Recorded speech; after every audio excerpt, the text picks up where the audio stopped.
زموږ په معاشره کې دا یو رواج عام شوی دی که یو ځوان چرته د خدای نافرماني کړې ګناه یې کړې بیا سهار دی د ملګرو مخ ته راځي په خپله ګناه باندې فخر کوي او خلکو ته یې ښکاره کوي دا یو عجیبه لوی نحوست دی دا ګناه کبیره ده دا هغه ګناه ده چې نبی کریم صلی الله علیه وسلم فرمایي چې الله یې نه معافوي نبی کریم صلی الله علیه وسلم فرمایي چې زما په امت کې ډېر ګناهګاران الله تبارک وتعالی بخشي الا المجاهرین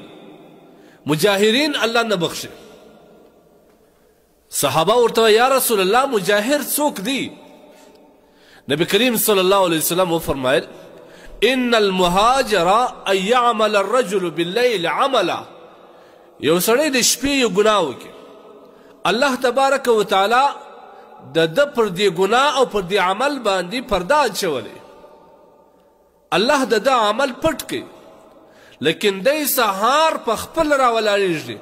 پلانکي ته زنګ وي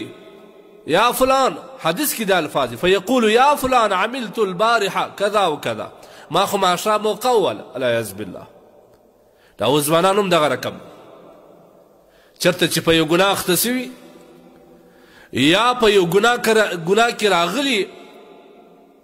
بیا دی سهار په دې ګناه باندې د خپلو ملګرو په منځ کې فخر کوي او دا وایي وخاندي ها نن خو نو ما یو موقع وله نبی علیه الصلاة والسلام په دې الفاظو ذکر کړی یا فلان عملت البارحه کذا وکذا ما خو برای ماښام داسې کار وکړي او داسې کار مې وکړي او داسې کار وکړي دا کسان د الله رسول صلی الله علیه وسلم فرمایي چې الله یې نه بخشي یقول کل امتی معافا زما ټول امت الله تبارک وتعالی بخشي انشاءالله بیا خاص کر هغه امتي چې ګناه یې کړې وي بیا پښیمانه سي الله ته وژاړي کل بني آدم خطا بني آدم بچی یا د آدم زوی دا ټول ګناهګاران دي د دوی نه خطا صادریږي د دوی څخه ګناه صادریږي دوی ګناه کوي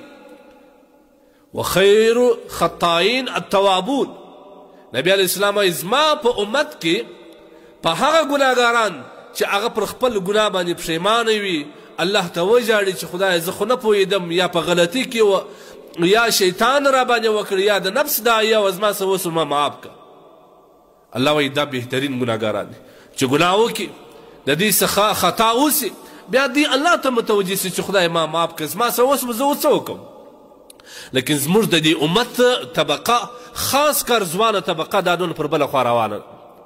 دا انسانان په ګناه باندې فخر کوي دا انسانان ګناه ته دعوت ورکوي چې راسه پلانکی ګناه د الله ته به ورسو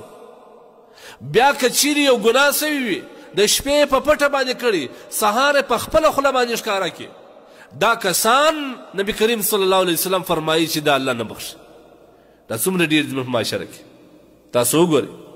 دغه ځوانان چې دا خاص کر انډوالي یې پخوي دا چې هره ګناه کوي خپل ملګري ته وایي خاص کر ګناه کبیره العیاذ بالله د نامحرمې نجونو سره تعلق جوړ کړي بیا دی د هغې نمبر هغې ته ورکوي او ورته وایي چې لاره ورسره جوړ کړه یا د نامحرم سره رابطه لري یا د غلطو خواهشاتو تقاضا ځینې کوي یا یې ځینې کړې هم وي العیاذ بالله یا په زنا باندې اخته یا زنا ځینې سوي هم وي بجای د دې چې دی معافي وغواړي بجای د دې چې دی پر خپل کار باندې پښیمانه سي بجای د دې چې دی پر خپل کار باندې الله ته عجز وکړي الله ته وژاړي دی نور د هغه برعکس په دې ګناه باندې فخر کوي او دا کسان الله نه معافوي ګورئ ځوانانو واورئ ګناه خو کوي درڅه کېږي د نفس یا د شیطان د تقاضا مطابق روان یاست ګناه خو درڅه وسي یا زموږ څخه یا د بل څخه موږ هم ګناه څخه معاف نه یو خو البته بهتره کس هغه دی چې الله پرده واچول دی هم باید پټ کړي دا ګناه نه کړي ښکاره الله ته وایي چې خدایه ته څومره رحیم او رحمان ذات یې زما پر دې ګناه تا پرده واچول زما دا ګناه دي الله د بندګانو څخه راپټه کړل زه معافي غواړم ما معاف کړه پکار دا ده که انسان څه خطا وسي ګناه وسي باید پر هغه باندې الله څخه معافي وغواړي الله ته وژاړي نور پر دې باندې فخر کول اعلانیه خلکو ته ویل یا په علانیه توګه باندې دا ګناه پر ګناه نه بولل یا ګناه بولي خو په فخر پکې. ګوري دا واوري نبی علیه السلام فرمایي دا کسان الله نه معافوي. الله دې موږ ته هدایت وکړي.